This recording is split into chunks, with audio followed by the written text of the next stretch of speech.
SIR আবহে প্রশাসনিক তৎপরতা বাড়াচ্ছে নবান্ন। শুক্রবার সকাল 11টা থেকে মুখ্য সচিবের ভার্চুয়াল বৈঠক জেলা শাসকদের সঙ্গে জলজীবন মিশন, বাংলার বাড়ি এবং পথশ্রীর মতো প্রকল্পগুলি নিয়ে আলোচনা। ডিসেম্বর থেকে বাংলার বাড়ির টাকায় উপকৃত হবেন আরও 16 লক্ষ মানুষ। পথশ্রী প্রকল্পের জন্য ইতিমধ্যেই অর্থ বরাদ্দ করেছে নবান্ন।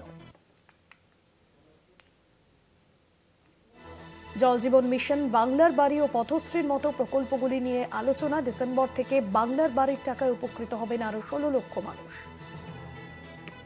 বিশেষ প্রতিনিধি দীপ্তিমান ভট্টাচার্য রয়েছেন ফোন লাইনে। দীপ্তিমান, এই বিষয়ে কি জানিয়েছে নবান্ন?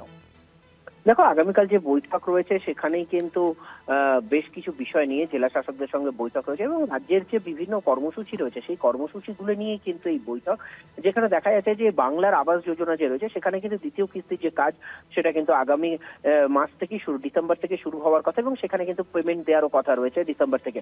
সুতরাং এই যে পয়সা দেওয়ার বিষয়টা রয়েছে এবং সেখানকার যে সার্ভের বিষয়গুলো করা, দ্বিতীয় তালিকা যে তৈরি করা, সেই তালিকা যেন নির্ভুল হয় সেই বিষয়গুলো নিয়ে নজরে রাখা, এর পাশাপাশি জল জীবন মিশন, এই পুরো বিষয়গুলো কোন প্রকল্প কত দূর এগিয়ে রয়েছে সেই বিষয়গুলো একদিকে খোঁজ নেওয়া এবং পাশাপাশি আপোষের কাজ কি হচ্ছে না হচ্ছে, পুরো বিষয়ের পুরো তথ্য কিন্তু সংগ্রহ করাটাই কিন্তু এখন কাজ। এবং সেই জন্যই কিন্তু আগামীকাল এই বৈঠক ডেকেছেন মুখ্য সচিব এবং সব জেলা শাসকদের সঙ্গে কিন্তু এই বৈঠক হবে বলেই জানা যাচ্ছে।